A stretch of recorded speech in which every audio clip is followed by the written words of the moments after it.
Баршаңызға қайырлы күн достар. Бұл жылқы қарны қазір көк бауырды алып жатырмыз. Көк бауырды алып тастаймыз, одан кейін бүйректі де алып тастаймыз. Негізі жылқы қарнын тазалау өте оңай екен, біліп алсаңыздар. Енді сыртындағы іш майларды да алып тастайтын боламыз, одан кейін барып қарынды тазалайтын боламыз. Міне алып тастадық. Мінекей мынау да іш май, бұны да алып тастаймыз.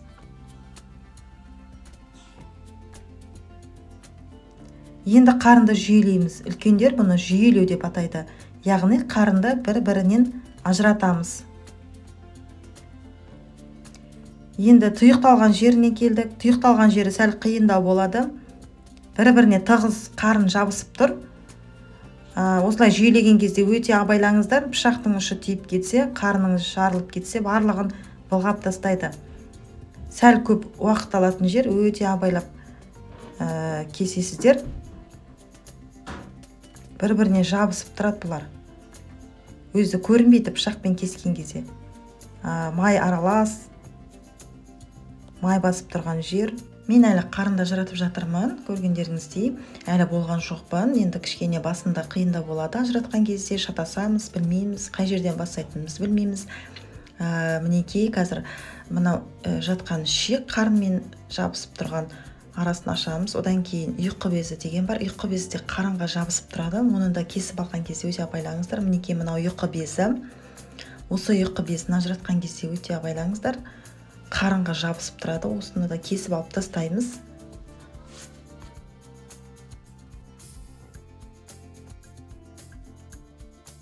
Мінекей мен ұйқы безін алып тастадым. Енді қарындардың қалған жерін жүйелеп кесеміз, яғни ажыратамыз бір-бірінен. Қазір сіздерге видеода түсініксіз болып көрініп тұрған шығар, бірақ та көзбен көрген кезде түсінікті болады. Яғни ең бастысы қарынды осылай алдымен жүйелейміз, бір-бірінен ажыратып, кесіп алғаннан кейін қана қарынды тазалайтын боламыз. Ең бастысы бұл жерде жүйелеу. Мына жерде без тұр, безді алып тастаймыз, одан кейін мінекей мына ішек жабысып тұр, ішекті де ажыратып алып тастаймыз қарыннан. Қарынды жүйелеп болдық. Міне ішекті енді ішектің тұсын байлап, ішекті кесіп алып, бөлек алып қоямыз да, қарынды тазалаймыз. Жаңағы кескен жерден қарынды кесеміз, ұстап тұрамыз қолымызбен, тартып ұстаймыз. Одан кейін жаңағы кескен жерден кесіп алып қарынды бөлек-бөлек кесіп алып тазалайтын боламыз. Міне осылай бөліп-бөліп алып тазалаймыз. Мінекей, қазір көрсетемін қалай тазалайтынымызды. Осылай тазалаймыз біз. Ішіндегі керексіз заттың барлығын төгіп тастағаннан кейін төменгі жағынан қолымызбен ұстап тұрамыз да, сыртын ішіне саламыз. Яғни айналдырамыз. Тимейді, тигізбейміз. Мінекей осылай айландырып алғаннан кейін ішіндегі жаңағы керексіз заттың барлығын осылай қолымызбен кішкене түсіреміз да, суық сумен жақсылап шайып аламыз біз. Бірнеше рет жақсылап шайып алғаннан кейін ыдысқа суды құйып қойып, соған сала береміз. Қазір кейін оны көрсететін боламын. Жақсылап осылай тазалаймыз. Қарынның барлығы шайып болғаннан кейін ыдысқа суды құйып, соған салып қойдым.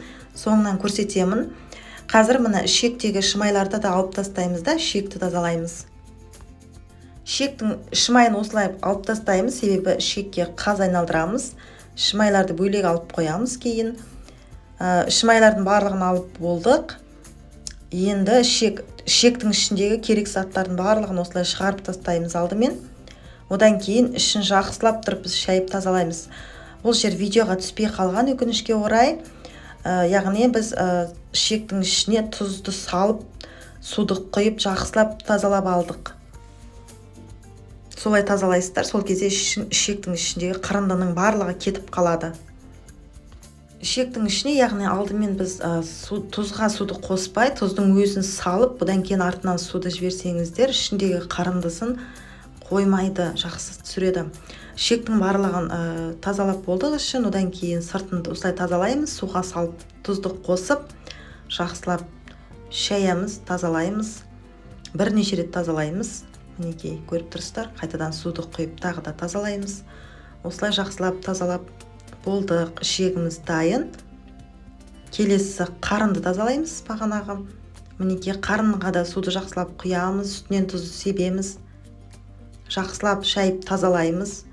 Қарын сыртындағы жалқақ оңайға кетпейді. Сол себепті қолымызбен үйкелеп жақсылап тұрып тазалаймыз, асықпай. Бірнеше рет таза суға шайып тазалаймыз.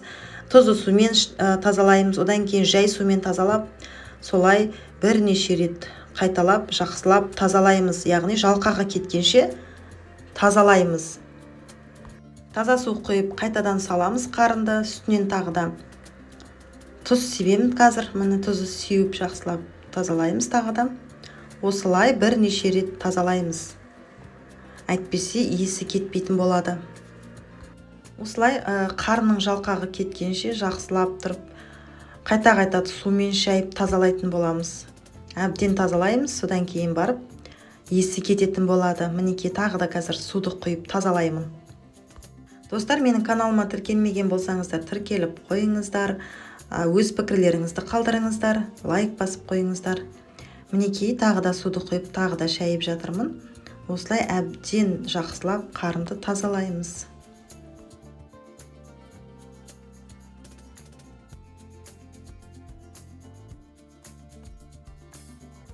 Қарынның сыртын тазалап алған соң, іш жағын тазалаймыз. Іш жағы таза негізі, бірақ тазалаймыз.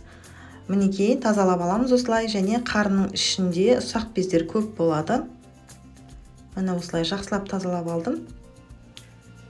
Міне осындай әппақ таза болады. Негізі маған осы қойдың ішек қарнынан қарағанда жылқының қарнын тазалаған оңайрақ сияқты болып көрінді. Мінекей қарнның барлығын тазалап болдым. Міне әппақ, іш жағы әппақ. Мінекей қарнымыз тап-таза, ішек те таза. Достар, видеоны соңына дейін қарағандарыңызға рахмет. Сау болыңыздар.